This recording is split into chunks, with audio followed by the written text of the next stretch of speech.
Hell existed, and it was a corporate seminar. Ryan had thought his first day on the job as a Little League member would involve superhero training, maybe a routine patrol with Wyvern. Something practical.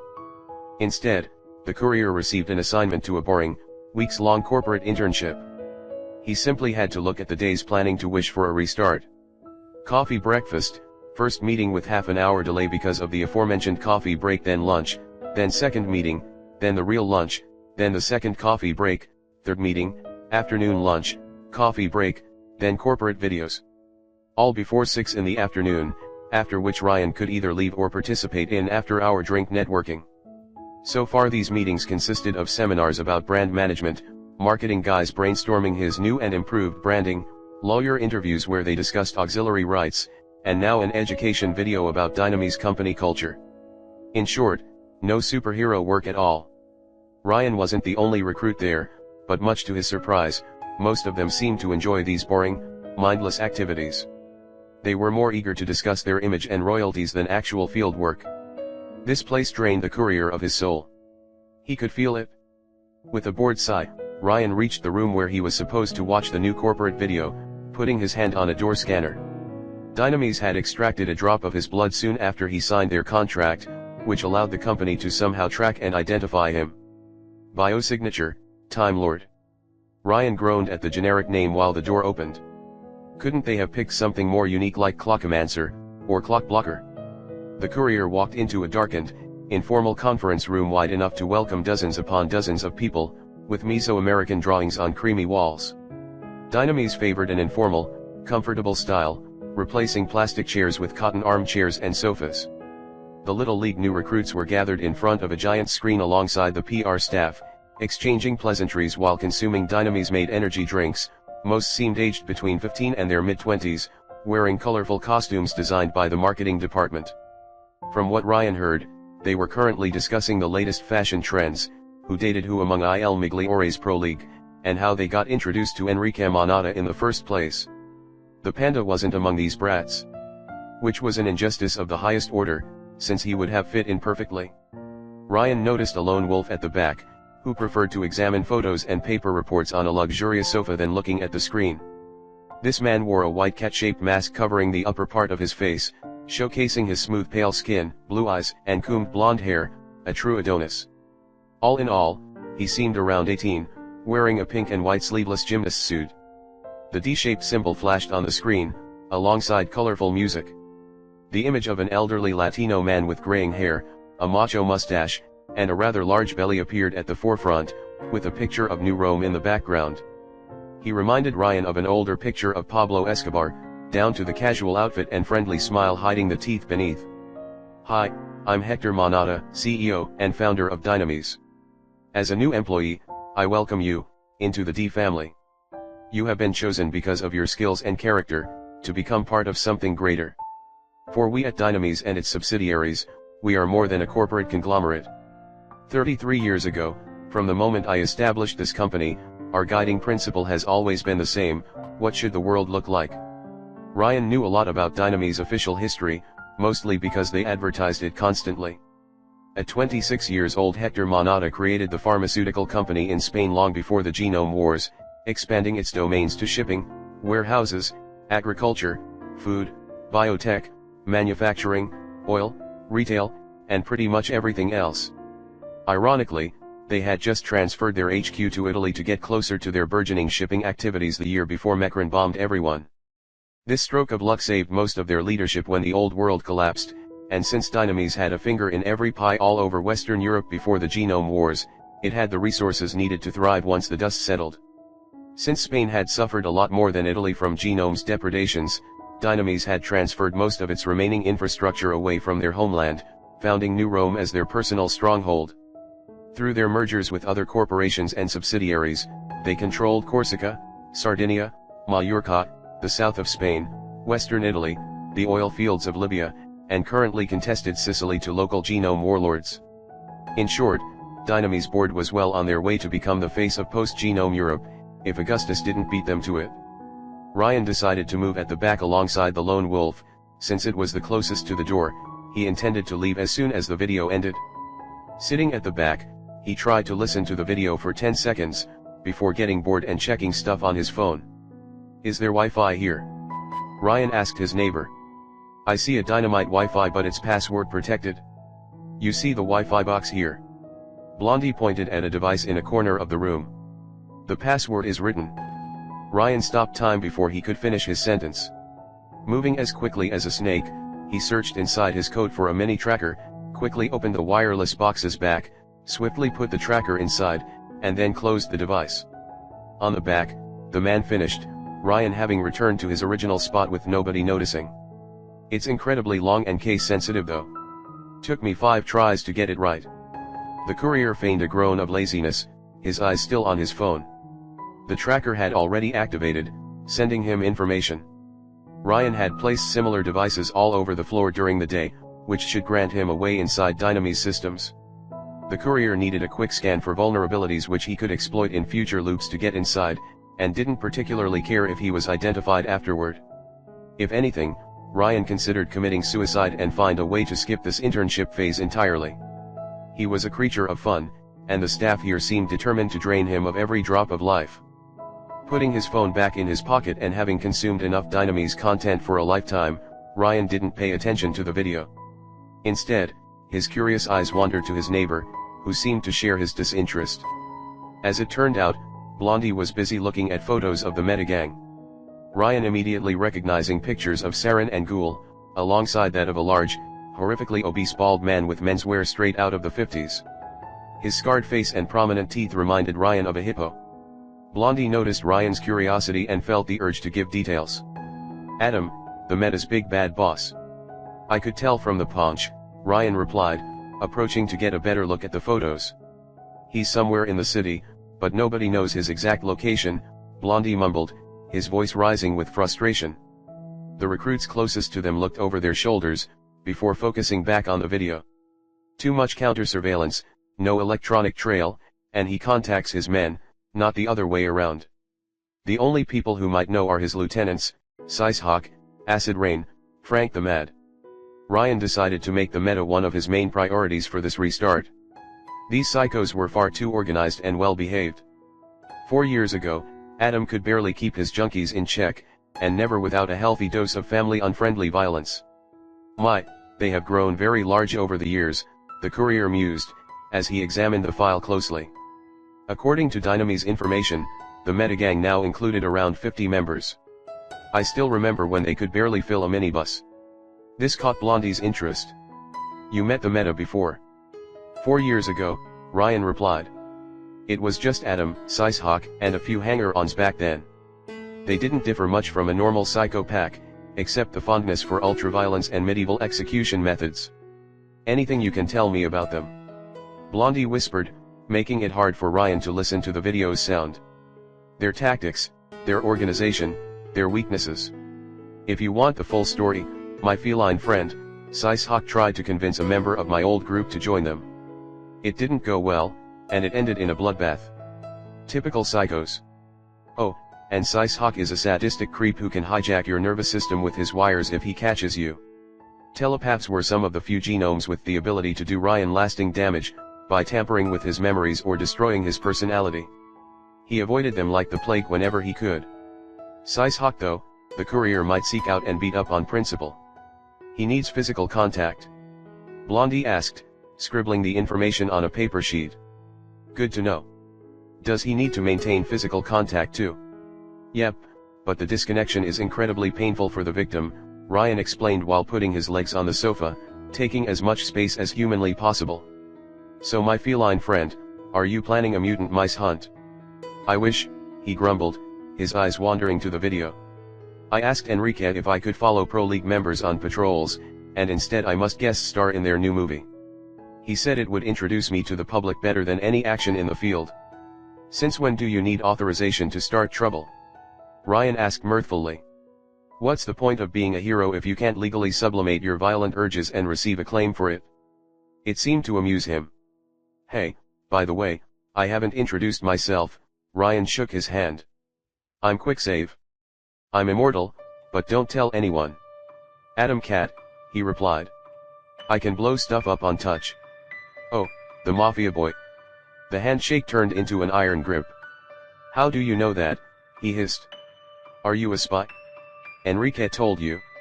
That bastard, I should never have listened. Hey." The video paused, and everyone looked at the duo with angry gazes, while Ryan remained unfazed. Adam Cat bristled a bit. Nothing like a shared embarrassment to start a new friendship.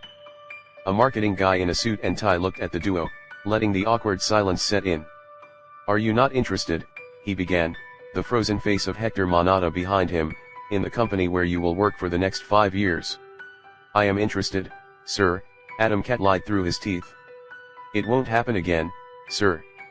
"Absolutely not," Ryan replied bluntly, "but please continue, we'll be as quiet and dutiful as unpaid interns." The marketing guy glared at the courier, imitated by the other recruits.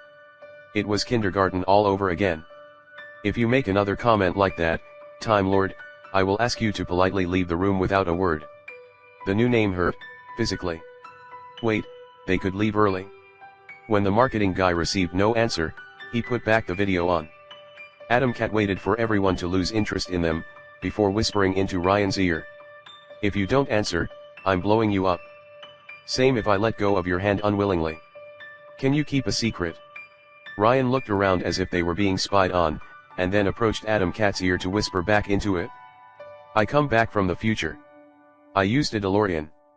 "Your references are quite outdated," Adam Cat replied. His grip grew tighter, and the courier felt his skin heat up. "What do you know?"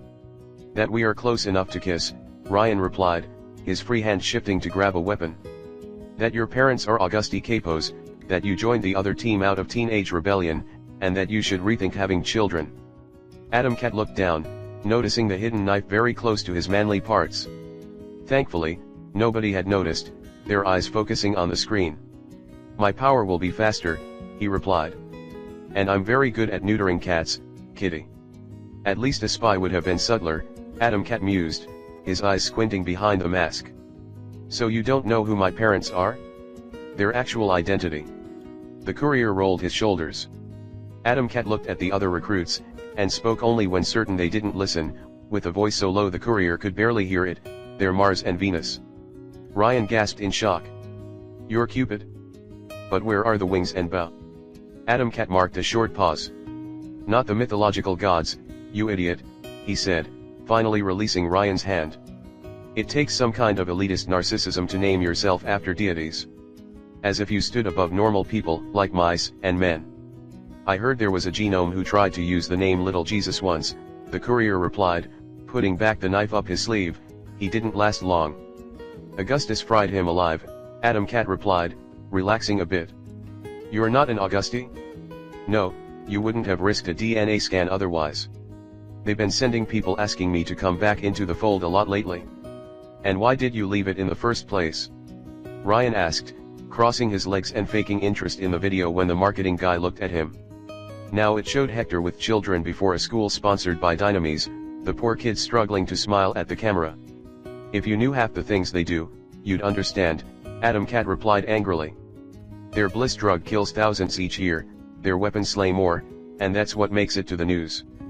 The kidnappings, the murders, the racketeering, and the prostitution. After a while, I just couldn't take it anymore. I thought I could make a difference at Il Migliore." "Did you?" "Not yet," he grumbled. "The Monada and Augustus have been at each other's throat for years, so I thought they had plans to take him down, but apparently, Dynamis' motto is don't rock the boat." "Enrique seemed quite motivated when I met him," Ryan pointed out. "He and his brother Alphonse, yes, but their father?" Adam Cat glared at Hector's image. "Don't rock the boat." Ryan tried his best to watch the video for 30 more seconds and quickly realized he would go mad if this continued. "Okay," he said, crawling on the sofa closer to the door, "I'm out." "Where are you going?" Adam Cat asked, curious. "To Rust Town, to beat up the meta." The would-be superhero appraised Ryan's words for a long minute. "You want to go to their new territory and, what, pick a fight with the first psycho you meet? You make it sound so complicated." "Dynamis will cut your salary if you do that," Adam Cat replied weakly. "Maybe even fire you." Ryan considered the statement thoughtfully, remembered that he had more money stashed away than he would earn at Il Migliore, then shrugged it off. He was confident he would learn more about Dynamy's activities by hacking them than by following a week-long seminar. "Your nickname is Quicksave," Adam Cat mumbled the name, finally remembering where he had heard it. "Wait, didn't you beat up Ghoul with a golf club?" "I had to buy one just for that occasion, and I almost didn't make it in time. Still, I improved my short game by quite a lot." Ryan rose up from the sofa, looking casual and ignoring the marketing guy glaring at him. "Now, are you coming or not?" Adam Cat looked at Ryan, then at the video, and noticed it still had 57 minutes left before its conclusion. The young hero immediately rose up from the sofa, gathered the photos and reports, before following the courier towards the door. "Time Lord, Adam Cat, the video is not over yet," the marketing guy said, trying to sound firm and failing utterly. "I'm escorting him out of the building to make sure he never returns, sir," Adam Cat promised. Apparently, in spite of his spiel, getting rid of the courier made the marketing guy a lot happier. "Teacher's pet," Ryan accused Adam Cat, as he closed the door behind them. "You have a car?" the young superhero asked. "I can only drive a motorcycle. I have the best of them, but before we go," Ryan cleared his throat, "do you know where they make cashmere suits?" "Floor 20 of the Dynamy's HQ, right next to this building," Adam Cat replied, clearly well informed. "Why the question?" "Because I will get a cashmere suit, even if I have to fight for it." No matter how many times he would visit it, Ryan would never get used to Rust Town. The whole place reeked of misery and despair. Adam Cat seemed to share his sentiment, as both drove through the slums with the Plymouth's windows closed and the air cleaner on. "It's even worse than I thought," he said, looking at a streetlight hanging by its cable, threatening to fall on the road at any moment. "Way worse. You never went mice hunting here?" "No, my family lives in the wealthy patrician district. I lived a very sheltered life, truth be told, even during the wars." "So a house cat then?" If so, Ryan's threat of neutering him must have hit a bit too close to home. "I guess I went stray," his sidekick mused. "I do wonder why this place is such a dump compared to the rest of the city though," Ryan said. It reminded him of the bad old days when he scoured ruins for supplies, with bloodstream breathing down his neck. "It belonged to the region's original inhabitants," Adam Cat explained, "those who lived in the Gulf of Naples and escaped its bombing. They managed to survive, in spite of the poisons and plagues, but when Dynamys took over the region, the company forcefully relocated them to make room for its own people. I guess the homeless and the disease didn't fit into their picture of a shining capital city. There are plans to renovate the area, but they haven't materialized yet." He shook his head in disappointment, the sound of a cell phone's alarm interrupting the discussion. Adam Cat looked at his mobile, but didn't take the call. Ryan glanced at the screen, seeing Adam Cat had missed 15 calls from a certain Fortuna and 7 from one Narkinia.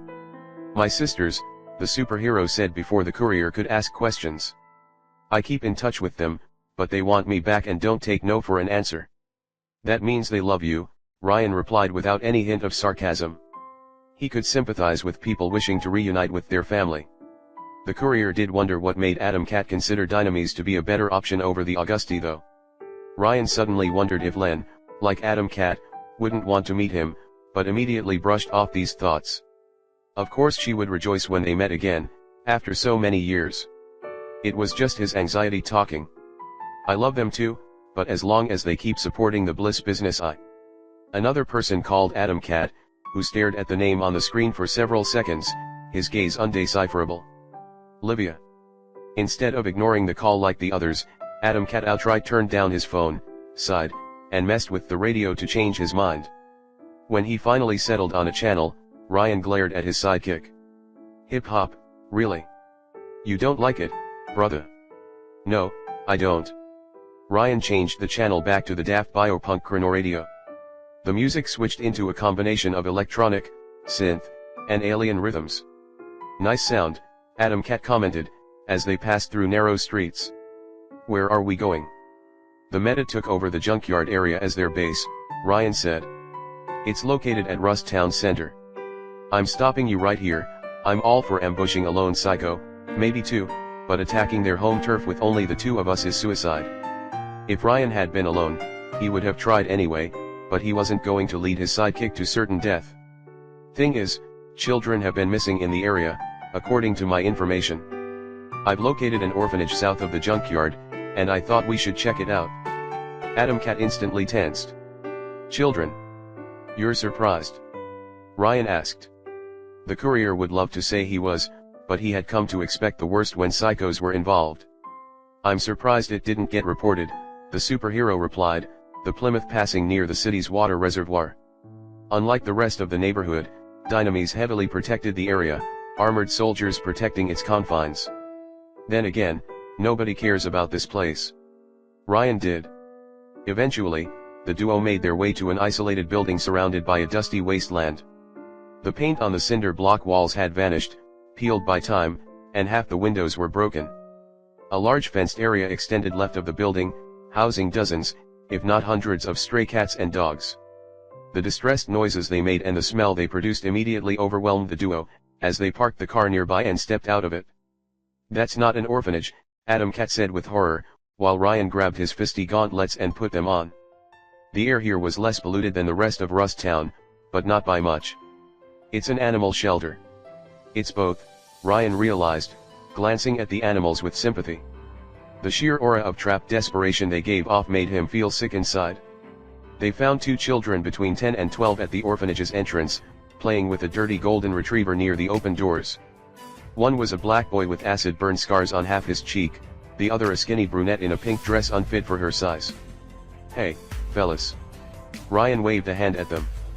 The little girl instantly raised a crappy revolver at his head, having hidden it beneath her dress, while the boy clung to the dog. Back off, druggie, she told Ryan. Or I'm blowing your head off. Ah, that was so cute. Ryan froze time, grabbed the gun, and replaced it with a rock pebble. When time resumed, he had put the gun inside his coat, much to the girl's surprise. But. Hey, I'm quick save, Ryan said, raising his thumb like in a commercial. I'm immortal, but don't tell anyone, and this is my trusty sidekick, Hello Kitty. Don't push it, Quickie, Adam Cat replied, the nickname making Ryan feel dirty inside. We aren't here to hurt anyone. Can we talk to the staff? There's no staff, the boy said, still afraid. The dog nuzzled his face to reassure him, and didn't make any hostile move towards the genomes. Grandpa took care of us, but he's gone now, the little girl replied while glaring at Ryan. A druggie shanked him in an alley months ago. She said it so casually, it sounded almost normal. Wait, there's no adult. The more he heard, the more Adam Cat grew agitated. But, how do you survive? We can take care of ourselves, the girl said with a proud face. We scavenge stuff up and take the trash. Mama sends up food and money every week. The little girl kicked the boy in the leg before he could finish his sentence. Ouch, Sarah. Mama? Adam Cat asked. The little girl kept her mouth closed, the other boy imitating her. Sarah, that's your name. Give me back my gun. She ignored Adam Cat and instead kept glaring at Ryan. Give it back. I can't in good conscience return such a crappy revolver, Ryan replied, having a reputation to uphold. Let me buy you a real gun, like a Desert Eagle. Then you can credibly threaten people. Quick save. Adam Cat chided him, before trying to build a rapport with the kids. Who is this mama, your caretaker? Can we talk to her? No, Sarah replied stubbornly. She's busy. Busy doing what? Busy, Sarah replied, crossing her arms. What do you want? As Adam Cat tried to argue with the kids that they only wanted to protect them, Ryan sensed tension in the air. The pets grew agitated, barking and meowing. They could sense predators nearby. A rusty, black minibus approached the orphanage, parking 5 meters away from the entrance. Other kids appeared at the windows, attracted by the pets' racket. 3 men stepped out of the car, although they barely counted as such. Ryan instantly recognized one of them as the mosquito monster that wrecked his Plymouth in a previous loop. The second was a scrawny, bald man dressed like a plumber, disfiguring tumors grew out of his flesh and bloodshot eyes. He carried a rusty pipe wrench, and his smile showed rows of rotten fangs. As for the third, Ryan instantly recognized the tall and slender figure, in spite of his heavy black overcoat, hat, scarf, and sunglasses. The way he walked, like a shambling doll mimicking a man, the aura of quiet menace he gave off. Sicehawk, Adam's second in command. The 3 psychos glanced at the group with menacing stares, Adam Cat instantly moving to shield the kids, So did the golden retriever, who barked at the newcomers with surprising ferocity. Sicehawk himself focused entirely on Ryan. "My, isn't it little Cesare?" he said with a robotic, digital voice. "How you have grown." Ryan flinched. Surprised. "Once I have connected to a nervous system, I can recognize its unique brainwave pattern anywhere. Like a lost signal, calling home to daddy." His heavy sunglasses glittered under the twilight. "I thought the carnival killed your father." "He wasn't my father, and yes they did," the courier said, cold and focused.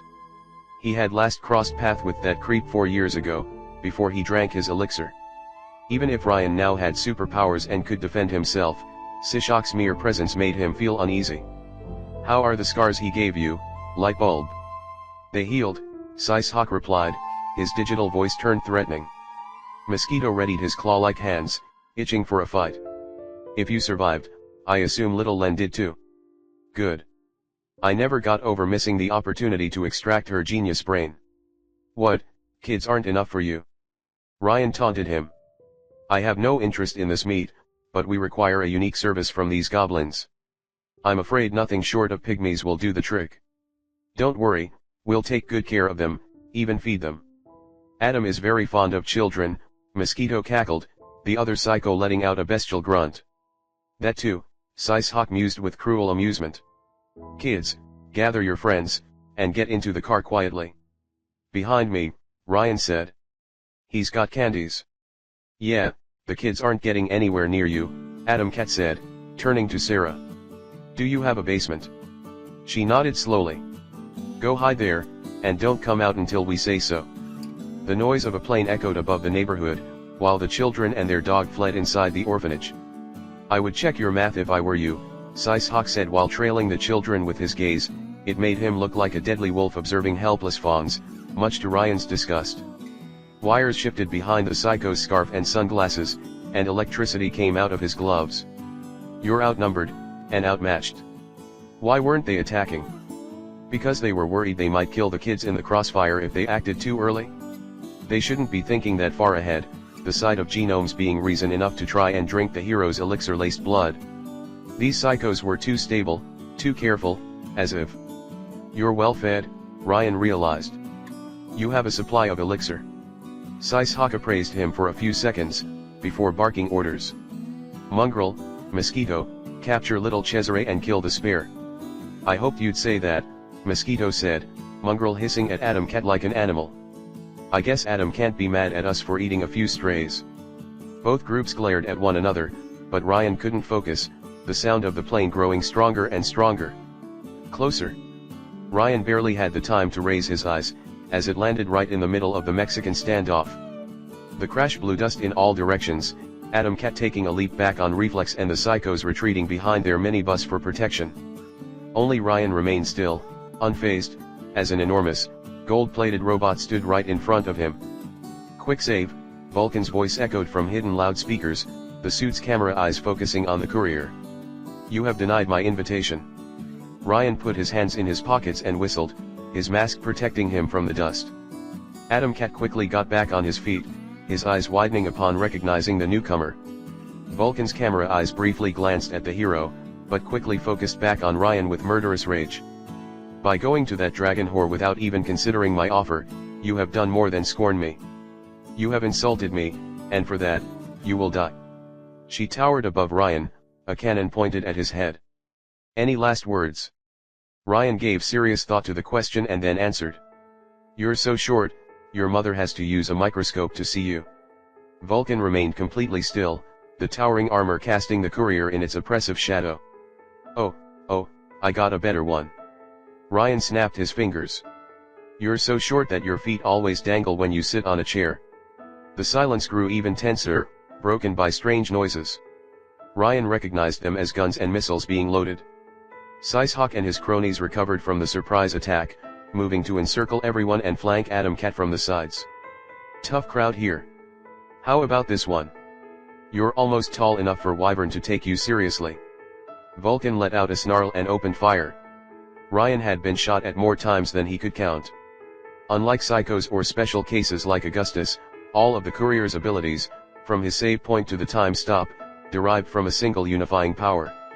It was only through training and experimentation that Ryan discovered its multiple applications. In particular, it took him years of looping to realize he had an enhanced sense of timing. The more he experienced a situation, the better Ryan became at predicting and reacting to it. If someone used a martial arts move once, he would subtly anticipate it next time anybody else tried it. The courier could predict when one would toss a smoke bomb to the ground, and catch it before being consciously aware of it.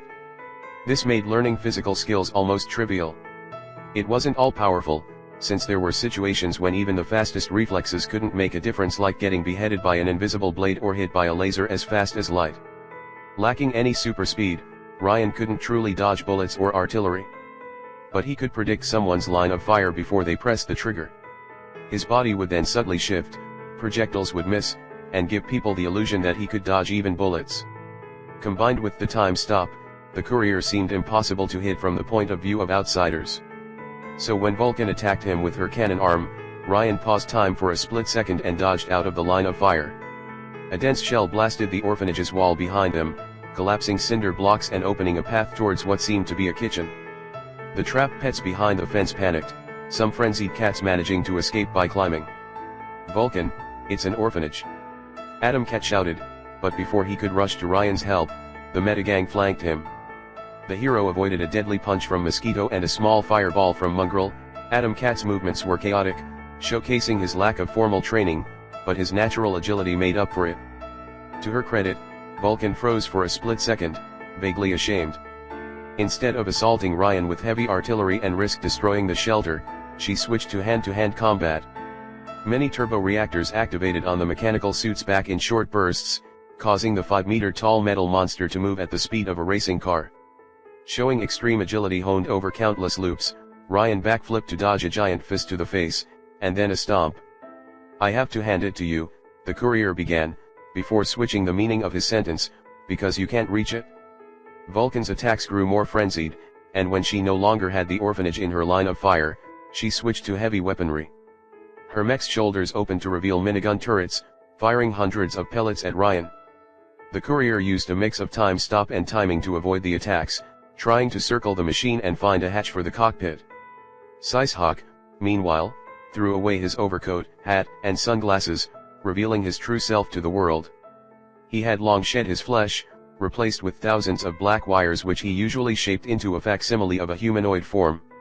The only organ that survived his mutation was his skull, which left his biomechanical brain exposed. His neon eyes reminded Ryan of two bright torchlights.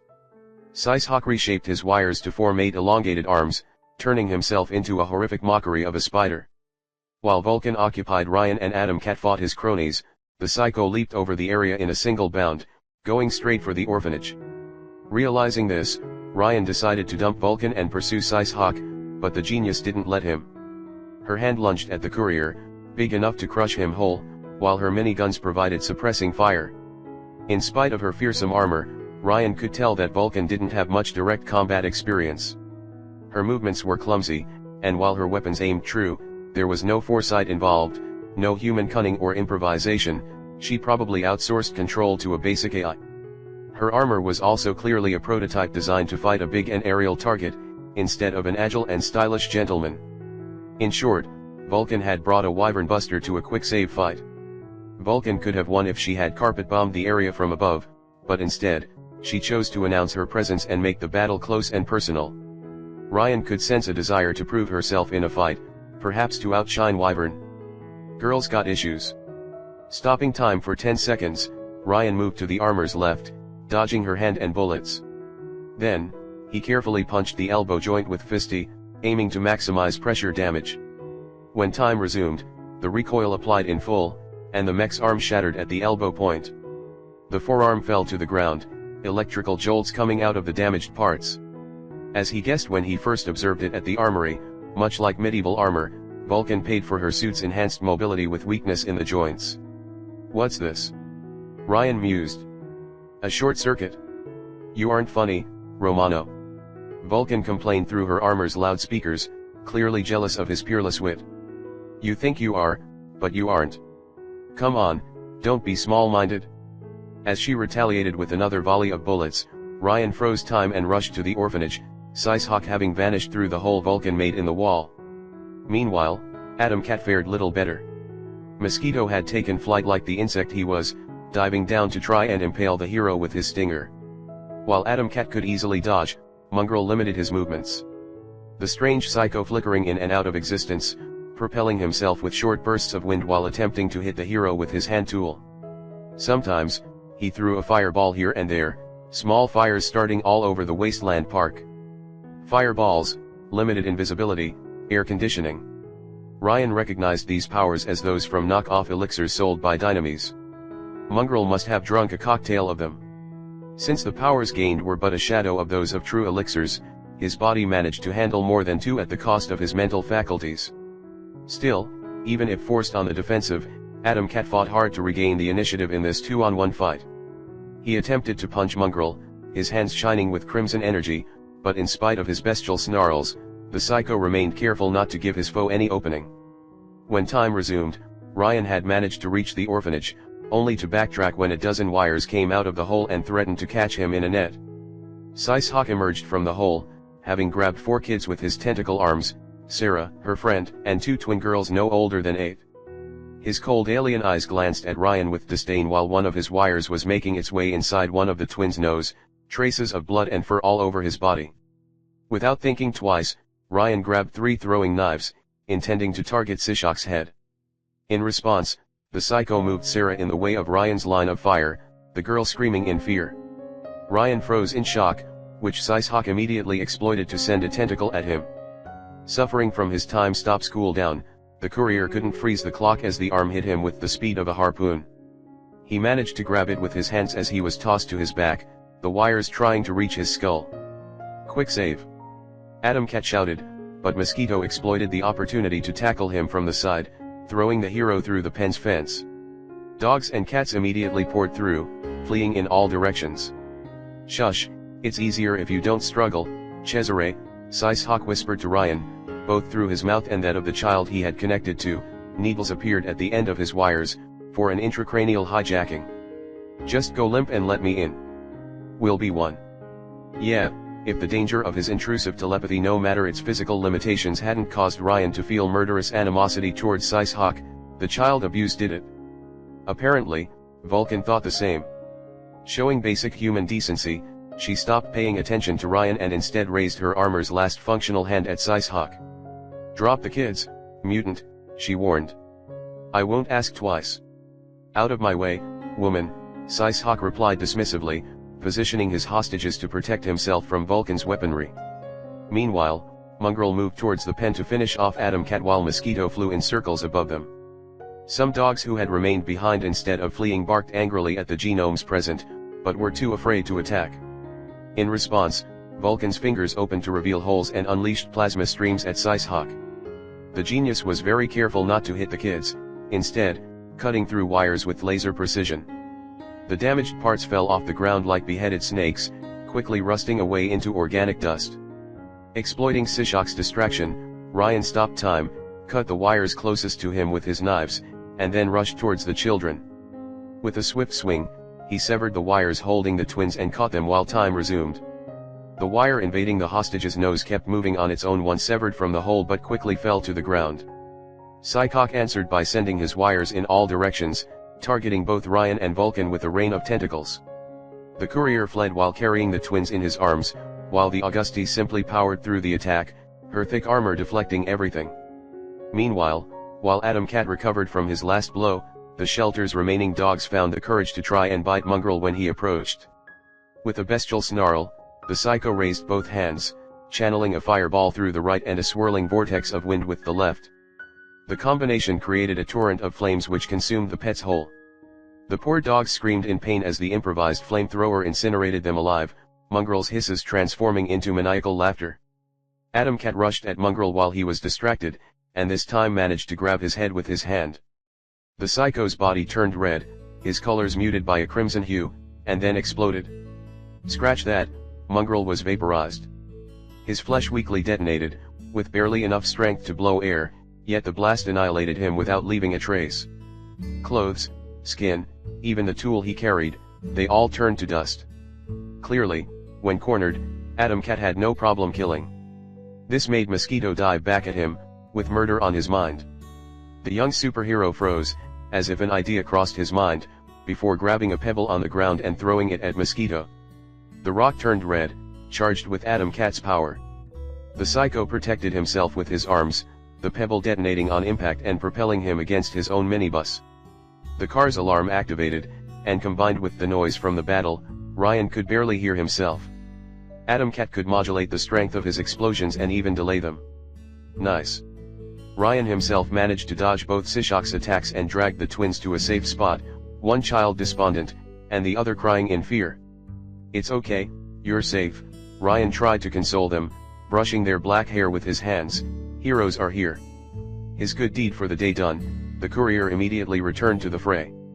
Sishok had used all his wires to restrain Vulcan, trying to keep the mecha anchored to the ground while desperately trying to find a way inside the pilot cockpit. He looked like a giant squid, trying to restrain a whale. Like before, that despicable bastard used his captives as human shields, preventing the Auguste from using her weapons in close quarters.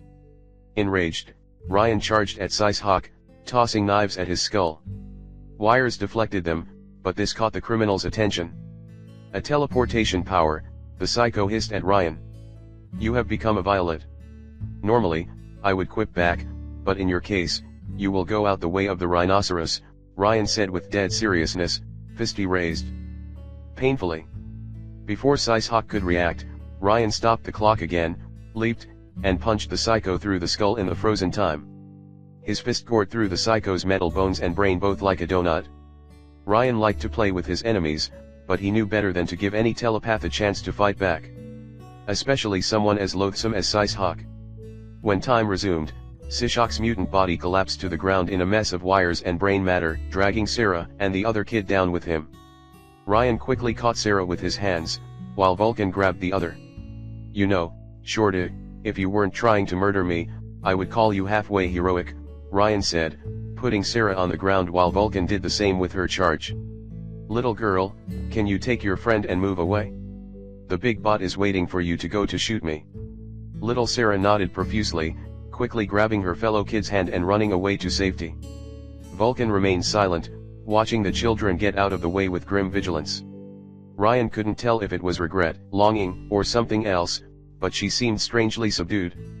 Then, when certain the children were far away, Vulcan attempted to fire plasma beams at Ryan's face without a word. Expecting the attack, Ryan quickly stopped time and threw knives at her cameras, blinding Vulcan before she could open fire. Atom Cat, meanwhile, attempted to punch Mosquito and blow him up alongside the minibus, but the insect flew away when he moved too close. An enormous shadow flew over the battlefield, followed by a mighty roar. Everyone present froze, from the tiniest animal to Vulcan herself, as a gigantic flying form came into sight. An enormous, 60-foot-long white-scaled lizard, with an elongated neck, dragonfly wings, and golden eyes. Her claws could cut through steel, her tail ended in a flail, and a suit with Dynamis and Il Migliore's logos covered her chest. Wyvern. Once she had finished showing off, the dragon landed right on Vulcan, stomping her mech underfoot with such force, it created a mini crater below. If Ryan hadn't damaged her cameras, the Auguste might have been able to fly away, but now Wyvern kept her pinned to the ground under her enormous weight. Mosquito immediately attempted to fly away. The dragon, quicker, raised her hand. Squash. Wyvern slapped Mosquito from above, the same way a human did with a fly. The hit flattened the insectoid like a smear on the ground, his limbs and wings broken, green blood flowing out of open wounds. Then, without skipping a beat, Wyvern slammed Vulcan's mech to the ground, smashing the mini-guns. The Auguste attempted to activate her mini-turbo reactors to fly away, but couldn't escape the dragon's iron grip. "Don't damage the reactor, WYVY. Ryan shouted at her, knowing the danger. "Extract the cockpit." The cockpit. Seemingly having heard him, Wyvern's assault turned almost surgical in its execution, the dragon carefully extracting the human within with her claws without damaging the rest of the suit. Before the disheveled Auguste could react, Wyvern tossed her to the ground and Atom Cat moved to restrain her. The intervention had lasted mere seconds. Ryan checked the mech, but thankfully, Vulcan had the foresight to install fail-safes in her armor's fusion reactor. The city wouldn't die an atomic death, this time. Instead of inspiring fear, Wyvern's victory caused great joy in the kids, who let out shouts of jubilation after a short silence. Only the child whom Sicehawk had connected to remained despondent, her twin trying to wake her up. Ryan immediately rushed to their side to give medical help. Thankfully, he had spent enough loops studying medicine and biology to give her a checkup. While intrusive, Sicehawk's orifice invasion usually didn't damage the subject's key areas of the brain.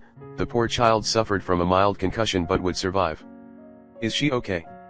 Sarah asked Ryan, the euphoria replaced with worry, as the orphans surrounded them.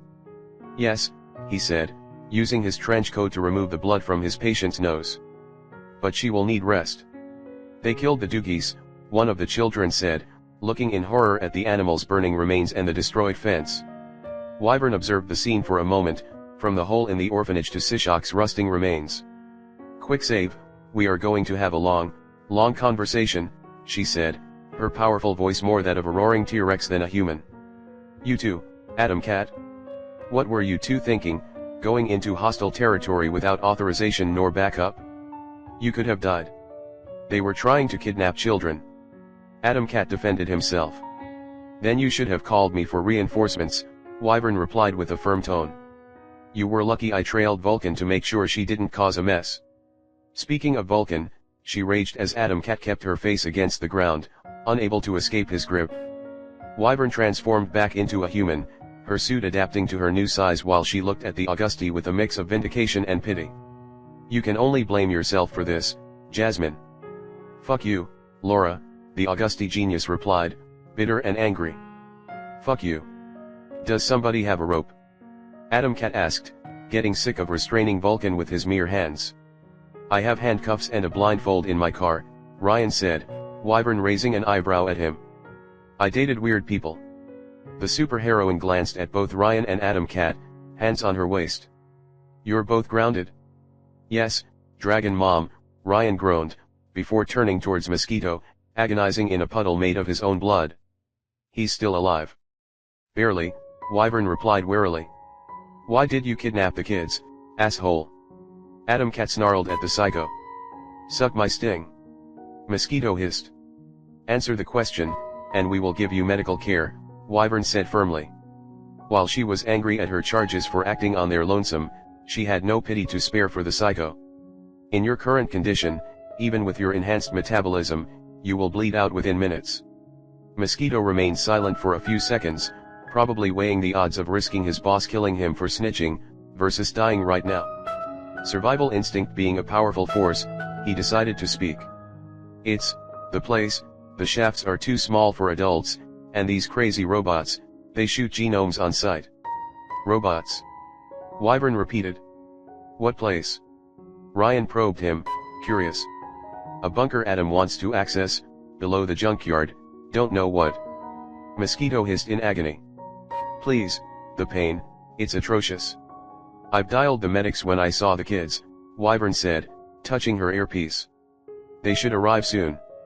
And with these words, Ryan handcuffed Vulcan, having helped save an orphanage. He hoped his karma meter would go up after that. Other kids emerged from the orphanage, the battle over, and immediately rushed to Wyvern's side, pestering her with autographs. Others moved to help their wounded member, Ryan hearing the name Julia being thrown around a lot. "Hey Kitty, if you can create explosive projectiles, why don't you carry throwing knives?" Ryan asked Atom Cat, that detail having bothered him. "It would be much more practical than grabbing improvised projectiles." "I didn't realize I could use my power this way," Atom Cat admitted, a bit sheepish. "I knew I could delay the detonation by a few seconds, but I never thought I could combine that with projectiles to attack at range. It's only in the thick of action that it clicked for me." "Well, you're still green. And you're..." He trailed off, trying to find a good quip, "Violet." "Wow, I will let you stew for 1 hour until you find a decent comeback." Truthfully, Kitty should be proud to have done so well on raw talent alone. Ryan himself looked at his cell phone, to see if the battle had made it to the news. Instead, he received a notification from his devices inside Il Migliore's HQ. "Backdoor detected." Huh. Ryan wasn't the only one spying Dynamis through its computer systems. He set out to track down the IP to investigate, in case it was the assassin's doing. "Hey kids, I know the perfect way to cheer you up," Ryan proposed, raising his phone. Who wants a group photo with Wyvern? Me. Me. Me.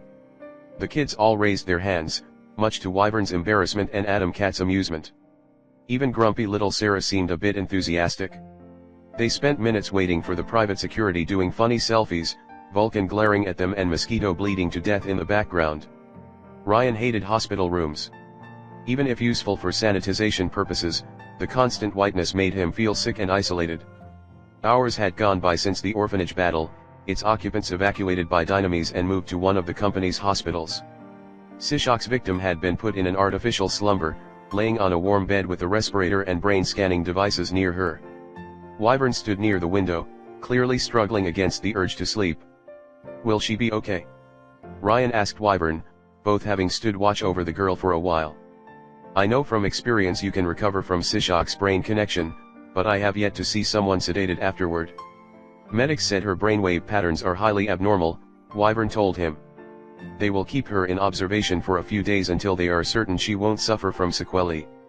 This worried Ryan a bit, making him wonder if Sishok had refined his powers since the last time they met. At least the vile psycho was dead for this loop, allowing the courier to relax. Enrique Blackthorn Monada chose that moment to enter the room, carrying a bright, exquisite bouquet in his arms. Well, I believe congratulations are in order, the corporate mastermind said, putting the flowers next to the window. A bit heavy-handed for my taste, but I expected collateral damage from your part, Romano. What will happen to the children? Wyvern asked, sounding quite familiar with her manager. We will take care of them, Enrique said. They will be hosted in a secure facility far away from Rust Town, and many people voiced their intention to adopt some of them. Let it not be said that Dynamis is not family-friendly. Of course they would try to exploit the situation for a publicity stunt. Well, I'm sure everyone cared about them before I posted these photos on the Dynanes, Ryan mused. Speaking of photos, Romano, I am highly disappointed in you, Enrique scolded him. I remember telling you that your name was Time Lord now, yet you introduce yourself in your pictures as Quicksave and his cat. Now the damage is done, and it might be even too late to correct that mistake. Wait, that's what bothers you? Ryan asked, surprised. You're not mad about our little adventure? Why would I? Enrique asked, also genuinely surprised. You and Adam Cat saved an orphanage while dealing a savage blow to the city's criminal underbelly. You did good. Yeah, but I skipped the training, and you said you didn't like loose cannons. I don't, but I believe you are under a misconception. You are free to do as you wish, as long as you accept the consequences. If your actions, no matter how irresponsible, lead to a victory, then obviously it was done with Dynamis' full approval. If you fuck up, then you did it on your own. So, if I succeed, Ryan summarized, to make sure he had heard it straight. You take the credit, and if I fail, I take the blame. No, Enrique reassured him. If you succeed we share the credit, and if you fail, you take the blame. A distinction without a difference. I admire your pragmatism, sir. You are a genius, sir. Enough with the fake servility, Romano, I get enough of that from the trainees. He then joined his hands in a calculating mastermind pose. Now, the bitter part. Oh, I know that expression, Ryan mused, who had seen it over and over again. You are going to crush all our hopes and dreams with the dullest tone possible. You catch on quickly, Romano, Enrique replied dryly. Vulcan is to be released. Wyvern's eyes widened in fury, the first time Ryan had seen her lose her cool. After she tried to murder two of our own? No. No way. Wyvern, I understand how you feel, but if she gets away with a slap on her back, I quit. As the silence stretched on, Ryan noticed the rose on Enrique's cashmere suit started growing thorns, shifting as if ready to jump from its holder and attack. Even the flowers near the bedroom's windows seemed to gain a life of their own, their petals swirling. Believe me, Blackthorn said, his voice calm but betraying an undercurrent of anger, I fully share your frustration. However, I do not have the luxury to act on it, and neither do you. The order comes straight from the CEO. Hector himself? But why? Wyvern asked, all but choking. She's the only one who knows how to make advanced armors. If she's taken out, their entire operation takes a blow. My father doesn't want to spark retaliation from Augustus. Enrique sighed. We are in a period of détente with him. Don Hector believes another direct conflict would cost us more than sweeping this incident under the rug, especially after Adam Cat's poaching. If Vulcan remains in custody, Mars and Venus may convince their master to get down from his mountain. What happened today wasn't détente at all, Wyvern pointed out. Can't you talk your father out of this? I tried, Enrique replied with a sigh. I even called Alphonse for support, but it didn't change anything. It would have been a different story if someone on our team had died, but since both your teammates and Vulcan survived, she will be allowed to leave with a warning. If she or another capo tries anything like that again though, then it's war. Wyvern closed her eyes, breathing heavily. This can't continue, Enrique. Be patient, Wyvern, Enrique said. The time to clean the city will come. You've been saying that for 2 years, she pointed out. And I may say that for 2 more years if it prevents another Malta. Huh? What happened in Malta? Ryan asked. He heard rumors, but nothing detailed. It sank, Enrique replied dryly, checking his watch under his sleeve. I must go. Wyvern, quick save. At least he stopped using that name. Once Blackthorn left and the flowers turned inanimate again, Ryan glanced at Wyvern. The superheroine's face had turned distraught, her eyes glancing through the window with disappointment.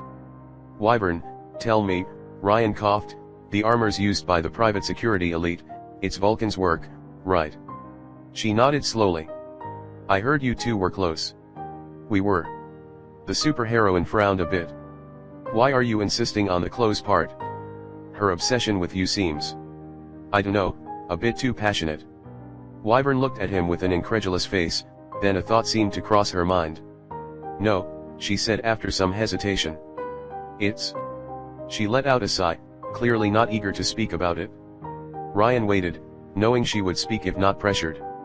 She was my partner once, Wyvern finally admitted, even before I joined Il Migliore. Your sidekick. My partner, Wyvern insisted.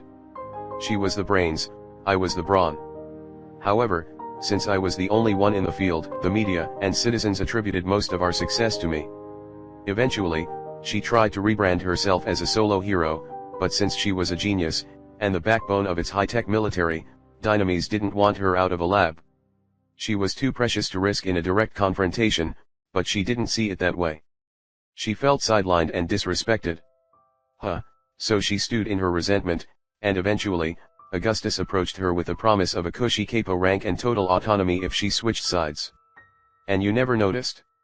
I guess you weren't that close then. She never told me anything before she exploded, how was I supposed to know? Wyvern replied with annoyance. I trusted her. The bedroom's door opened, a feline walking inside without making a sound. Wyvern, Adam Cat nodded politely, double-checking the door's lock before turning towards Ryan. Quick save, you said the meta had a supply of elixirs. What made you think that? I can tell when psychos suffer from withdrawal. He had a long experience managing someone like Bloodstream. None of them were, and they haven't behaved like normal psychos for weeks. It seemed to be the likeliest explanation. Mosquito died while in medical care. Ryan immediately caught on, though Wyvern didn't connect the dots. What are you suggesting? She asked, confused. The reptilians, Ryan explained. The reptilians struck again. They're everywhere. Wyvern stared at him without a word. She knew he was onto her. Can you be serious a minute? Adam Cat replied, completely missing the joke. Don't you find it strange? He could have died of natural causes, Wyvern said, not really bothered by the fact she might be responsible. I hit him hard. Maybe, but if Quicksave's theory is correct, then the meta must have gotten their extra elixirs from someone. Wyvern crossed her arms, thoughtful. It is true that private security members tried to help Ghoul escape confinement, she conceded. But what you are suggesting is a very serious accusation. Someone inside Dynamis is clearly helping the meta, Adam Cat declared boldly. Supplying them with knockoff elixirs, information, and support while covering their tracks. That's the only explanation. I don't know, Felix, Wyvern said. I don't. Wait, your name is Felix? Ryan cut off Wyvern, glancing at his sidekick. And your superhero name is Adam Cat? I don't see the problem, he lied. Ryan didn't say anything, even if the jokes wrote themselves. That would be too easy. Wyvern waited a second for him to calm down, before finishing her sentence. I don't doubt that some divisions of Dynamis are corrupt and that the Meta could pay off private security grunts to provide information and support. The Augusti do it too, and that has been a problem for years. However, elixirs are something else. For anyone to secure a steady supply, they would need cooperation from top executives or key people, all heavily scrutinized. Even the Augusti need to buy the knockoffs through corrupt intermediaries to avoid detection. They could be making their own, Ryan suggested the obvious. Even the Augusti haven't managed that feat yet, Wyvern dismissed it. I'm more worried about that bunker Mosquito told us about, honestly. I always wondered why the Metagang never attacked Dynamis establishments, or tried to expand. Even their attacks on the Augusti were only an attempt to keep them out of Rust Town. It said everything about psychos that attacking an orphanage was considered restrained on their part. So all they want is that bunker? Adam Cat asked. They're trying not to draw attention to themselves while they unearth it? And if Adam wants it, it can't be good. Well, my good friends, the path ahead is clear, Ryan said. We go to the junkyard and see for ourselves. Much to his consternation, neither seemed keen on the idea. If they want this bunker so much, they probably have all their heavy hitters stationed in the junkyard, Wyvern pointed out. Frank the Mad is physically stronger than me, Acid Rain possesses a devastating capacity for destruction, and Adam himself is as cunning as he is powerful. We also received reports that they recruited lone wolf psychos like the Land, and with Sishok's demise, they will expect an attack. We will need numbers, recon, and an attack plan. But can it be done? Adam Cat asked. Or will we let them go to avoid escalating tensions? Clearly, Enrique had given him the talk on his way out. Unlike the Augusti though, Wyvern seemed optimistic on that front. The Meta aren't Augustus, she said. Especially after that stunt, the public will want us to take action against TH-. She stopped talking, touching her earplug. What's up? Ryan asked. Another late-night commercial. It's the harbor, Wyvern said grimly. There has been a massacre. As dawn started to appear beyond the horizon and he fought off drowsiness, Ryan realized that he should have anticipated something like that. He had seen the assassin at the harbor, and the bathysphere shipment was scheduled long before the courier himself entered the picture.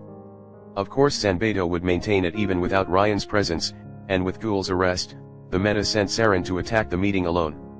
It must have seemed like a golden opportunity to score a few easy kills. Quicksave and his cat, Felix the Atom Cat, muttered on the front passenger seat, as Ryan parked near the security cord Dynamis established around the harbor. I should sue you. Ryan looked straight into his eyes. Your name is Felix, Cat. It means lucky. Atom Cat protested. You're never going to let me live it down, are you? No, never. Then I will call you Quickie from now on. I'll be blunt, Ryan sighed. That makes it sound like you have a thing for me. Oh my, no. Atom Cat replied, his tone dripping with sarcasm. I don't wish that on anyone, you're horrible. You wouldn't be able to handle half of me anyway. Believe me, Kitty, if I took you, the experience would be so intense, that you would never be able to enjoy a girl ever again. I invented positions so powerful, the authorities had to make them illegal. When they arrived at the spot where Ryan had first met with Luigi and his goons, the duo only found corpses and private security members taking pictures of the crime scene. Saren had left a few holes in the dock, indicating that she hadn't gone quietly. Her empty hazmat suit had already been recovered, drained of its contents. Ryan wondered if she had somehow survived. The Augusti's remains left nothing to interpretation. Luigi and his unpowered goons had been torn to shreds by sharp blades, their corpses tossed into the ocean. Their blood colored the water red. Zanbedo's armor had short-circuited like during the last loop, shocking him to death. Considering the hole in his chest, Saren had exploited the opportunity to land a direct shot at his vitals, killing him instantly. The samurai laid on his back, a fallen warrior. The Punisher struck again, Ryan muttered to himself, feeling slight guilt upon seeing Jamie's remains. He liked the guy, and the fact he couldn't save him during this loop made him feel a bit down. The courier knew he could bring the swordsman back and he had seen people die so often he had grown numb to it, but still. After a shocked silence, Atom Cat seemed devastated, immediately rushing to Zanbedo's side. Fuck, it's Jamie. Huh. You knew him? Yeah, we were pals before I left the family. Adam Cat examined the corpse with hollow eyes. Shit. Ryan said nothing, unsure how to react. His last attempt to comfort someone had gone horribly wrong. I knew this day would come, I knew it. But he has a girl at home, man. Shit. Adam Cat shook his head, clearly distraught and confused. Quickie, do you mind giving me a ride? You want to see his girlfriend? Ryan guessed. Yeah, I believe an old friend should deliver the news. Even if I burned that bridge, Jamie deserved that much. Ryan turned to his sidekick, remembering how he himself died at Jamie's house in the previous loop. That's not a good idea. Adam Cat looked ready to protest, but to his credit, he considered the courier's words rationally. You think they will target her next? Yes. This disaster confirmed that the assassin wasn't after Ryan specifically, but the genomes associated with the Augusti. The courier felt a little wounded at not having a secret nemesis, though it didn't explain how that mysterious vigilante figured out his cooldown limit. Outside of Dynamis, who could be mad enough to take on an organization as powerful as Augustus and know Ryan enough to figure out his time? Then it clicked. Oh, Ryan spoke out loud. No way. What? I think I know who did this, Ryan replied, opening his cell phone, which is both awesome and terrifying. On one hand, that meant another route to unlock, but on the other hand, yeesh, the boss fights would be terrible. Adam Cat cracked his knuckles. So what do we do? Ryan showed him his cell phone and the location where he had tracked the hacker's IP address. We catch the lion in its own den, of course. It can't be them. Ryan searched inside his car's trunk, finally putting his hands on his secret weapons, his coil gun, and a bag of flour. What do you know of Leo Hargrave's carnival, my feline friend? That they're wandering heroes fighting marauders, warlords, dangerous genomes, and psychos, Adam Cat replied, his back against the car. They help communities pro bono, then move on. They're modern knight-errant, not assassins. That's true, Ryan conceded. Which was partly why he respected them as a group, even after the problems they caused him. But they're also pragmatic knights. When they fight, they don't pull their punches. They hit hard and fast, and unlike most genomes, they actually use small unit tactics. You speak as if you fought them. I did. And they gave him his fair share of resets, especially in his early loops. I was present when they killed Bloodstream 4 years ago and got caught in the crossfire. Now, usually, I love being in the middle of interesting things, but that day cost me something dear to me. Something, or someone. Sharp Cat. It had been the day Ryan had drunk his elixir, which he did to survive that disaster in the first place. He couldn't fully control his save point back then, and he ended up trapped in a suboptimal route. One which separated him from Len. As the thought crossed his mind, Ryan glanced at the Mediterranean Sea, the rising dawn refracting on its waters. As it turned out, the assassin had established their base in a ship graveyard between Rust Town and the old harbor. The supertanker he had seen on the shores was only the first of an army. Metal husks of tankers, boats, and even aircrafts were lined up on a sandy shore, rusted by salt water. Barnacles had made their home on the belly of ships and Airbus planes alike, with small alleys between each steel corpse. The IP signal came from an isolated garage nearby, a metal hangar partly built inside a cruise ship. Probably some kind of chop shop, scavenging the husks and selling back parts. Rainy, toxic clouds appeared north, though strangely, they moved against the wind and towards the harbor. Was it the doing of Dynamis, blowing the pollution away from Rust Town? Adam Cat crossed his arms, remembering something. Dad once told me that he fought their original lineup years ago, before he and Mom adopted Narkinia. Augustus was still establishing his power base back then. He killed half of the carnival's members and drove off the rest. Well, they had returned to finish the job. Better late than never. But I never heard anything about a glass manipulator. They have a lot of turnover, so this may be a new recruit, Ryan replied. Considering the invisibility and the fact they often killed through bombs or mundane means, such a genome could credibly fly under the radar. Especially if all witnesses end up dead. I can't move the car closer or carry anything with screens. I'm pretty sure they can detect and control glass over a vast radius. How best? I don't know, Ryan replied, tossing his cell phone to the back seat, alongside all electronic devices. He only kept the nuclear bomb and the rabbit plushie. They may even know we are here already. Alright, then I will stay near the car, and if you don't send a sign within half an hour, I will call Wyvern for help, Adam Cat decided. What about your mask's goggles? Silly, they aren't made of glass. Ryan replied. They're alien stuff. Right, and is that flour? Adam Cat frowned at Ryan's toys. Do you want to bake them a cake? They will never see it coming. Adam Cat smiled thinly. I know you won't listen, but please don't do anything stupid. Don't worry, I have more lives than your 9 ones, Ryan replied, packing his stuff and moving to the garage. Though, he would be lying if the situation didn't make him uneasy. The carnival's members were powerful genomes, and that assassin had killed him twice already. A wrong move might result in another reset, and their previous history made him tense up. As he reached the locked door, Ryan realized now would be the perfect time for a stealth mission. But he was pretty sure it was useless, and he never had the patience for them. Instead, he shot the lock with his coil gun, the electromagnetic projectile going straight through the steel. No country for old men, he shouted, entering the garage weapon raised. Unlike the movie, no one welcomed him with a shotgun past the door. In fact, the garage didn't hold any car, engine, or ship parts. Instead, it housed several computer servers. Dozens of them in total, clearly jury-rigged, and linked to an autonomous electric generator. 2 air conditioners worked to cool them down while wires went through a hole in the ground, probably linking the system to Dyname's underground cables. A massive desk with a single chair stood in the middle, surrounded by screens. Also, Ryan noticed that he could see the ship graveyard through the windows easily enough, yet he had seen none of these servers from the outside. There was definitely an optical trick at work. Yeah, this wasn't a recent development.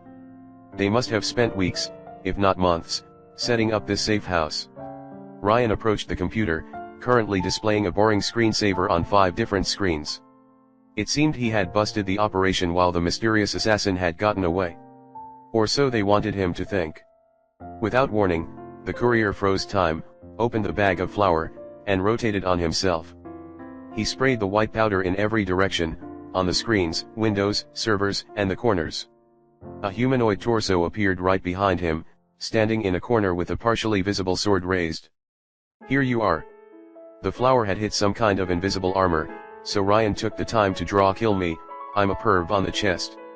As time resumed, the figure froze as they found itself with a coil gun pointed to their head. Caught you, Invisiboy. Ryan couldn't help but gloat, or is it Invisigeral? I can never tell. I will move faster than your finger on the trigger, Invisiboy replied, his voice muffled by his strange suit. Are we playing Lucky Luke? I can draw faster than my shadow, faster than time even. I don't think you actually stop time, Cesare Sabino, you only give the illusion of it, he replied, absolutely calm. Or is it Ryan Romano now? Ryan, the courier replied. He tried to identify the voice, but the suit muffled it too much. I don't think we met though, Mr. Carnival. The figure let out a sigh of frustration at being identified. We did. Though you didn't know I existed back then. Ah, I wondered if you were a new recruit or an invisible ace, Ryan mused. That explained a lot of his organization's success if the Carnival had a hidden operative of his caliber. What should I call you, then? Realizing that a fight wouldn't break out unless he started it, the mysterious genome became fully visible. His entire body was coated in bright blue glass, from head to toe. The substance prevented Ryan from seeing anything. The armor was completely shapeless, the face round like a featureless doll. It made the vigilante look rather eerie. Ryan realized that this man mimicked invisibility by somehow bending the light around his armor, perhaps using the same process used in lenticular technologies. The courier could barely fathom the sheer control needed to pull that off, although that trick didn't protect him from smoke or rain. This was some powerful orange genome. You may call me the Shroud. The glass man tilted his head to the side. And if you haven't shot me in your frozen time, I assume you want to tall.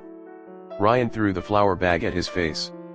Invisiboy stood in silence, the paper bag falling off his helmet and onto the ground. His face now looked like that of a clown with all the powder. That was highly immature, the assassin said, dusting the flour off his helmet. Well, he killed Ryan twice, the courier had earned the right to be petty. Don't blame me if I keep my weapon drawn, the time manipulator said since his current host's sword remained ever threatening. You've been assassinating a lot of people lately, and killing you is still on the table. You and Il Migliore have nothing to fear from us, the man replied, crossing his arms. Our current targets are the Augusti and the Meta. Oh, then I assume you must have hacked into Dynamis by accident. Only to root out the infiltrators in your company's midst, the genome scoffed. To be honest, I'm surprised you even managed to track me down. I was very careful not to leave a trace. Ryan wasn't in the mood to enlighten him, especially after he killed the courier twice. Why did you kill Zanbedo and his fellows at the docks? Is that anger in your voice? Your concern surprises me. The glass genome walked towards the screens, ignoring the gun pointed at his head, and sat on the chair. As far as I know, the two of you haven't even interacted? Maybe I did.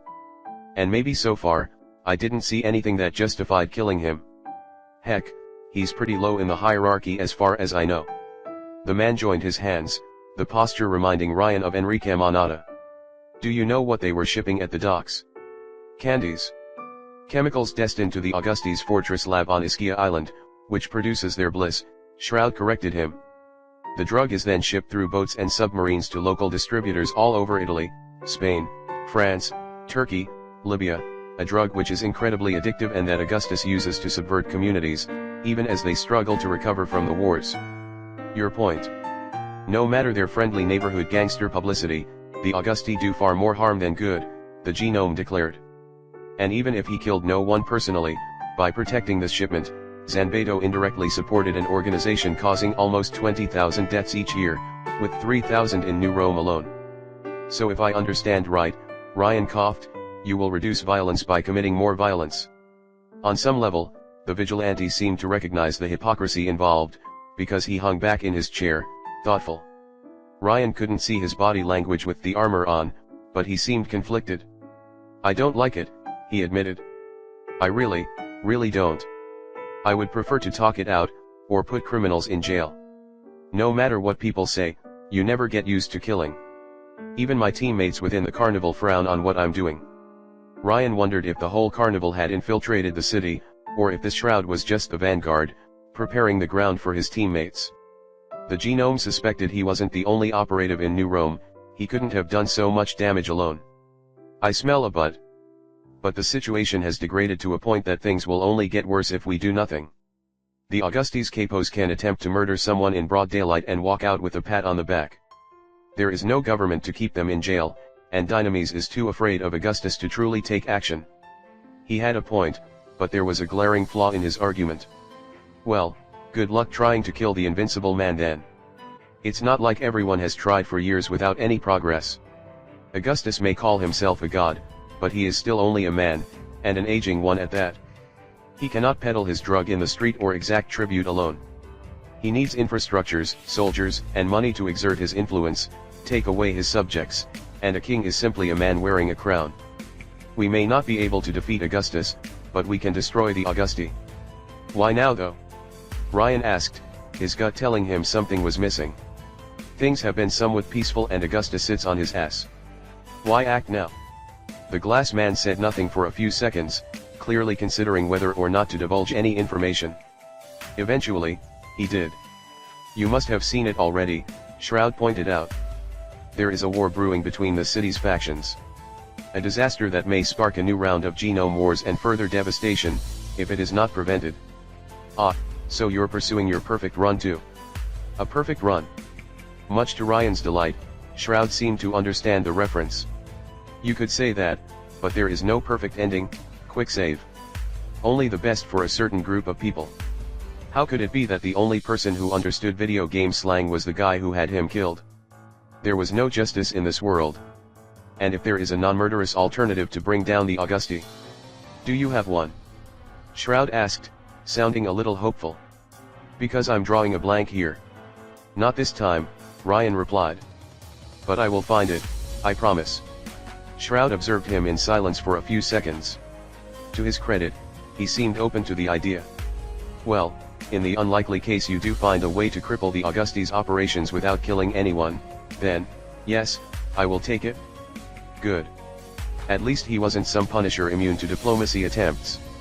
Ryan could already see the perfect path to Len, and how to defuse the situation. Otherwise, I will ask you not to reveal the existence of this place or my presence in New Rome, the vigilante explained. We have nothing against you or Il Migliore. In fact, I would be happy to cooperate towards making New Rome a better place, once your team is purged of its saboteurs. Though, if you switch sides to the Augusti or the Meta, expect us to come to blows. You are simply too powerful a genome not to be taken out early. Ryan remained silent for a moment, as everything became clear. I don't know whether I should feel flattered or furious. You consider joining them? The genome sounded only curious, but something in his tone betrayed an undercurrent of tension. Nay, Ryan lied. Well, he would never join the Meta, but still. But I wonder why you are okay with hitting the Augusti and not Dynamis. In spite of their faults, Dynamis does try to rebuild a somewhat functional society, Shroud grudgingly admitted. The company has systemic corruption issues, as Rust Town can attest, but it is a stabilizing force in Europe and it can be reformed once Hector Monada retires. I can't say the same for the Augusti, and let's not talk about the Meta. The vigilante observed Ryan closely. Thank you, by the way. For what, your whiteness? The genome seemed vaguely amused by the jab, but remained focused on the matter at hand. For saving that orphanage. I was only informed of the attack after it was already over, and I wouldn't have made it in time. I didn't expect you to turn your powers to a positive end, but I'm glad you did. Frankly, I worried you might follow in Bloodstream's footsteps, or hunt us down in revenge. He was sick and his death was only mercy, Ryan replied. It's separating me from Len that I can never forget. The glass man said absolutely nothing, a tense silence stretching between them. Ryan pressed the gun against that man's helmet. You know where she is? I do. To his credit, the genome sounded incredibly calm and confident for someone with a weapon pointed at them. I mapped every faction in the city before starting the operation. Although in her case, the problem isn't knowing her location, but reaching it. Where is she? The genome didn't answer directly, pondering his words. She never contacted you, in all these years. She couldn't, Ryan replied. She didn't know I survived, because of you guys. You were never subtle in your stunts, nor shy about spreading your true name. I don't believe for a second that she never heard of you in 4 years. The courier's finger twitched, nearly pulling the trigger. What are you implying? The obvious. That she never contacted you because she didn't want to. And I think deep down, you understand that this is the only logical explanation. Ryan glared behind his mask. You know nothing. He considered what to do with this information. The Carnival was clearly operating in New Rome as a fourth faction, they were the hidden route. However, his focus was finding Len, and he already saw a path towards her. The assassin was the biggest hurdle towards reaching her, and now, he knew the perfect way to defuse the situation. He could see it already. The perfect run towards Len. You were followed. Ryan blinked at Shroud, drawn out of his reverie. Played IL. You were followed. Shroud glanced at the window, a rain downpour hitting it from outside. Sick, yellow-green water corroding the glass on touch, and which attacked even the metal walls. No. Not water. Acid. Impossible, he had been careful when driving or using his phone. Unless. The DNA tracker, Ryan realized. He knew he should have read the fine print. An explosion echoed outside, telling Ryan that Adam Cat was currently fighting for his life. Without a word, Shroud turned invisible, all the flour on his armor falling to the side of his desk. He must have altered the glass layers to shrug it off. Ryan raised his weapon and prepared to rush through the door when he heard a loud noise from above him. Something was on the roof, crawling towards his location. Without warning, a wire tentacle broke through the garage's ceiling and aimed for Ryan's head. Ryan dived towards the servers, dodging flailing wires while the glass windows shattered around him. Outside, someone had opened fire on the garage, bullets piercing through the walls and damaging the computers inside. If it's the paparazzi, the courier complained, raising his coil gun at the ceiling. Here's my autograph. He opened fire, projectiles going through the roof while glass shards formed flying walls to cover the holes in the ceiling. However, the acid rain quickly corroded them, the liquid falling on a server and starting an electrical fire. A monstrous mass of wires stood on the roof, its malevolent eyes glaring at the courier through one of the remaining openings. Ryan blinked. "Aren't you brain dead? PSY. I told you," Sicehawk replied, an undercurrent of anger in his robotic voice as he raised his wire tentacles. From above, he looked like an alien metal squid. "I heal. Oh good, that means I get to kill you twice." Ryan always saw the bright side of everything. The courier wondered who helped the psycho with his plastic surgery though. The skull's shape had changed slightly, turning slimmer. Either the telepath had improper regeneration, or he had a different power set than the courier thought. Also, his body had been recovered by Dynamis for study. How did he escape quickly enough to launch this ambush? Something didn't add up at all. Sicehawk moved his head out of sight before Ryan froze time, making it difficult for the courier to aim at the mutant's only vital area. It didn't help that the psycho's backup kept firing bullets from outside, providing suppressing fire. The invisible jackass created glass walls the best he could to keep the rain and the psycho out, but the silica didn't last long.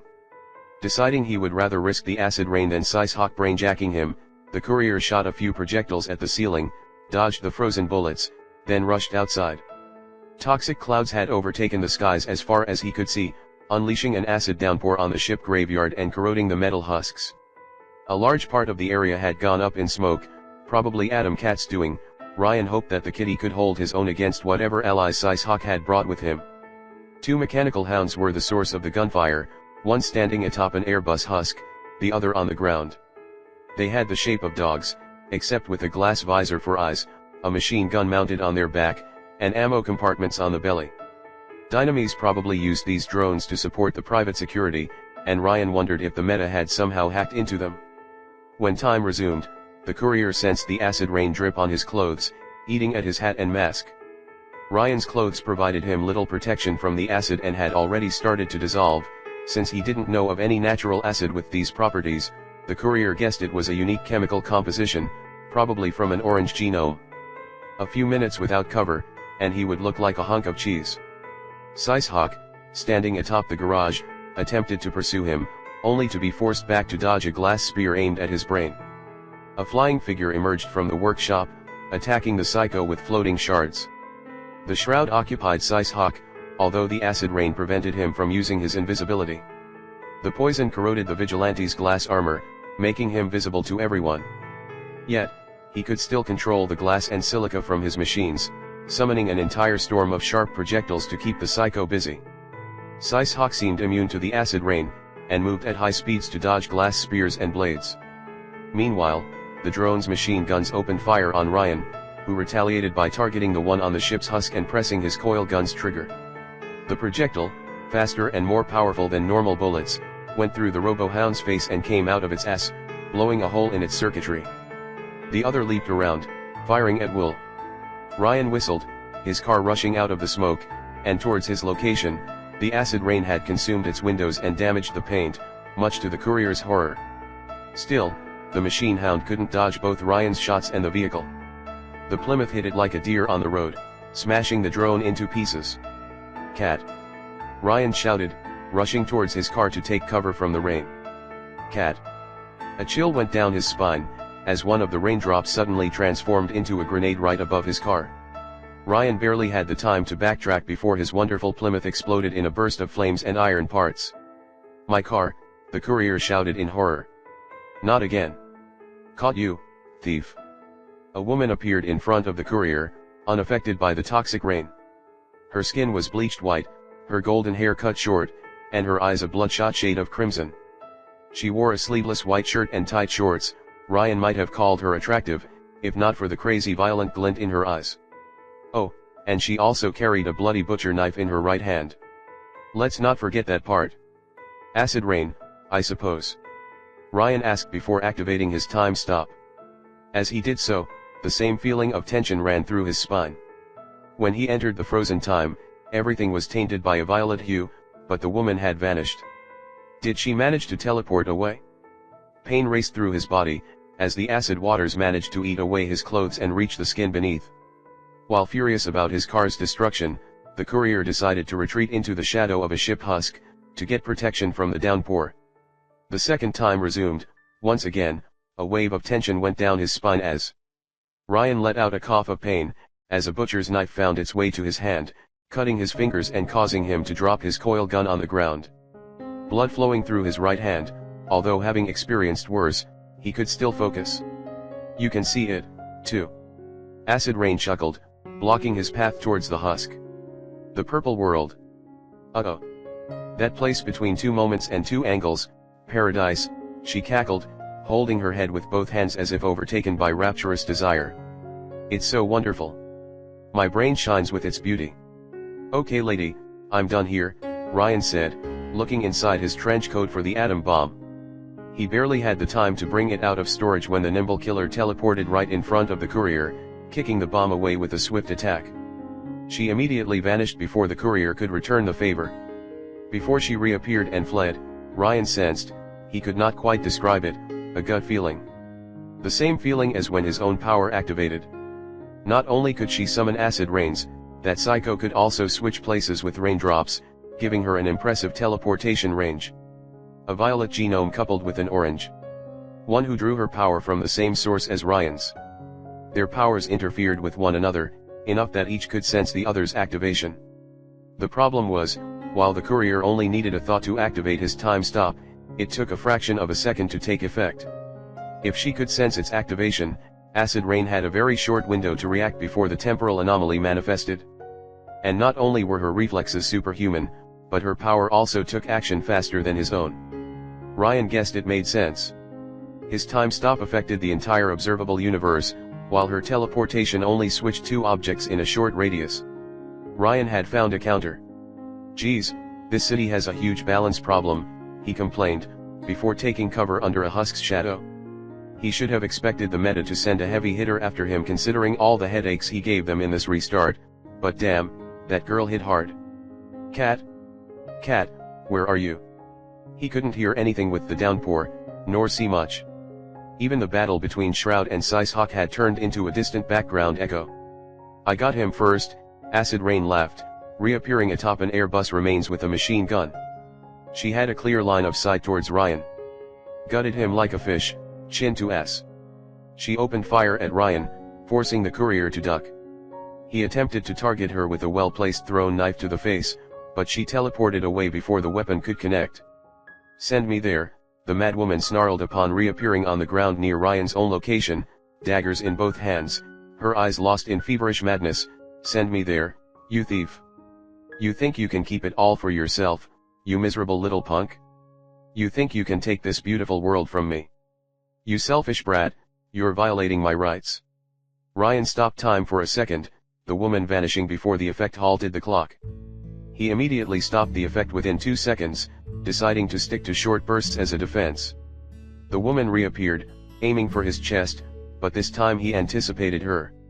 While she managed to put a dagger in his stomach, Ryan grazed her left shoulder with his own knife, barely missing the neck. Showing extreme nimbleness rivaling his own, she backflipped to safety, standing beneath the rain while the courier remained safely below the rusting husk. Ryan examined the wound, realizing he couldn't remove the blade without bleeding out. The situation wasn't good, he only had one hand left, and he took more damage than she did. To add insult to injury, the acid droplets seemed to avoid hitting her body, leaving her impeccably dressed even in the middle of a downpour. Ah! Acid Rain licked her own wound, her face one of blissful happiness. Ah, it's so warm, so warm. She enjoyed getting hurt. My compliments to the chef, Ryan deadpanned dryly. May I suggest some fava beans with your drink? Instead of quipping back, the madwoman let out a maniacal laugh. I'll hurt you for this, she snarled, her expression a mix of anger and pleasure. Oh yes, you will squeal. I'll knife you until you squeal, you little piggy. She immediately disappeared from Ryan's sight as he activated his time stop, perhaps returning to a safe house to grab weapons. The courier didn't mind dying now, since his perfect run towards Len would require an Augusti loop, but he would rather perish with dignity rather than die to this discount joker. Ryan searched inside his trench coat and brought out the plushie. It felt so tiny in his hand, and yet so dangerous. I want you to know this, the courier said as time resumed, trying to flip the hidden switch on the plushie's back. You forced me to do this. You forced me to do th. Another mental signal followed, and a grenade appeared right in front of him. 2 words came to mind. Meep meep. Ryan's vision turned white, his hearing went deaf, and his back hit the ground. He felt the plushie slip through his fingers, far away from him. When he regained his sense of sight, and his ears started to make sense of words again, he laid helpless on his back, half his body burned, the rest bleeding out. Acid rain towered over him, like an angel of death. "I'm going to knife you to death," she said with an angry face. "And then I'm going to get inside your bowels. I'm sure you keep the map to the purple world there." "Yes, you thief, I know that. Your intestines will look so tender and beautiful." This woman had serious issues. Ryan sighed and tried to come up with famous last words when Acid Rain glanced away from him and towards the shore. "Who are you?" she hissed. "Another thief? How many of you?" A stream of pressurized water targeted the psycho, who teleported away long before it could hit her. Ryan frowned in confusion, as he heard heavy footsteps on the ground, powerful enough to overshadow the noise from the downpour. Something big had emerged from the sea and moved onto the shore. Although Ryan's vision was starting to blur, he could see it approach. A towering figure of bronze alloys, carrying some kind of flamethrower device. The figure looked like a mix between a diver suit and advanced armor, smaller than Vulcan's, yet as thick as a tank and painted crimson. Its helmet's single opening projected light like a lighthouse, illuminating Ryan as it glanced down at him. His eyes widened behind his mask, as he recognized the design. Len.